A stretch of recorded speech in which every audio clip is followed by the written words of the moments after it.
Salut, bienvenue sur ETN Tutos. Dans ce tutoriel rapidos, on va voir comment enrichir les bases de données de notre projet. Allez, restez bien jusqu'à la fin de cette vidéo, vous n'en sortirez pas bredouille. Let's go. Pour faire ça, c'est très simple. On va se servir de l'outil Data Tools.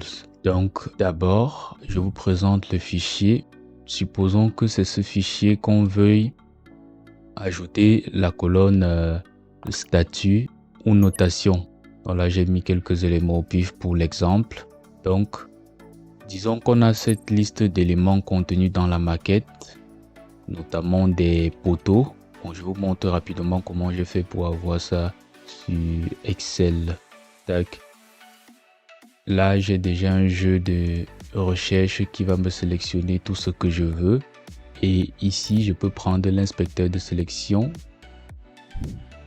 Et là, j'ai ma liste d'éléments que je peux exporter en fichier Excel. Et c'est ça que j'ai fait. OK.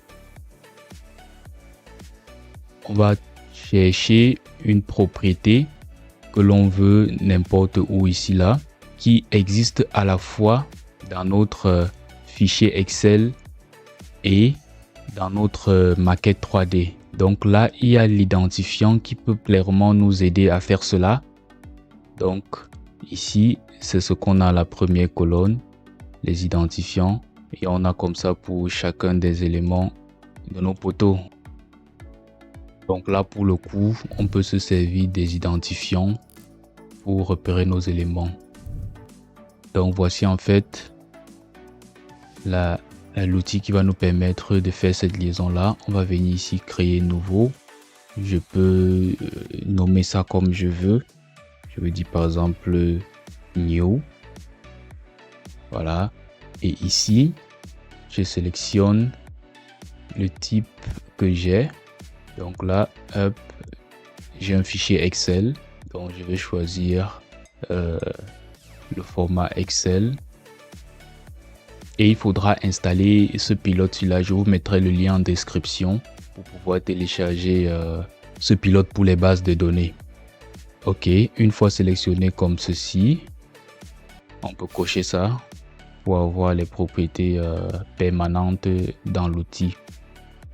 Donc ici, on va paramétrer une requête, notamment en SQL, pour lui dire ce qu'on veut exactement de sélectionner dans notre fichier Excel qui nous sert de base de données. Donc on va lui dire à partir de ce fichier, à la première feuille comme ceci, il va se baser sur la première colonne-ci pour en fait mapper avec tous les éléments qu'il aura identifiés dans la maquette. Pour faire ça en langage, je vais juste taper ici.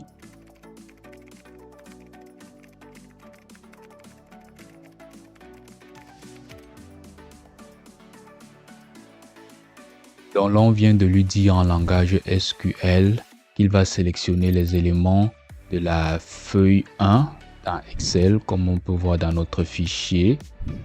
Bon, il va se baser sur les identifiants et faire la liaison avec ces mêmes éléments qui sont contenus dans Element ID et correspondant aux valeurs de ces Element ID.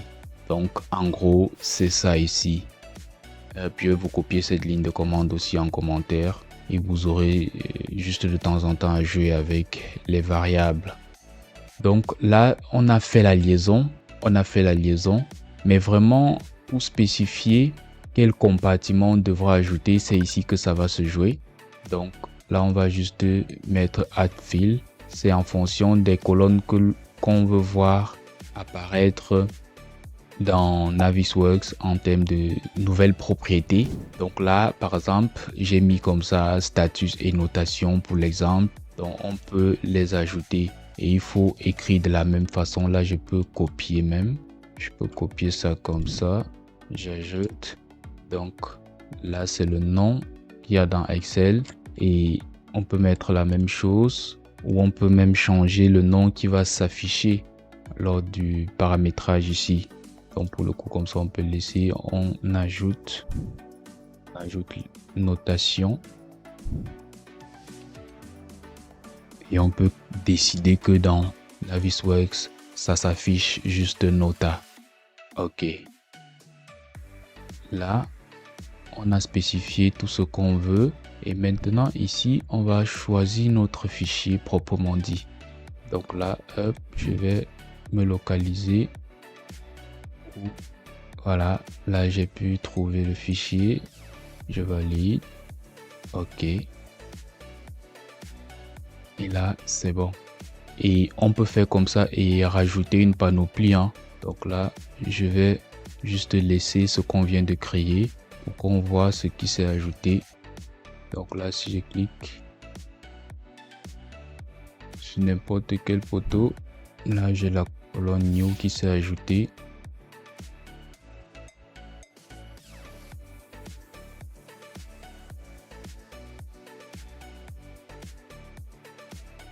Donc voilà, c'est comme ça que ça fonctionne si on veut rajouter des propriétés dans l'outil Navisworks.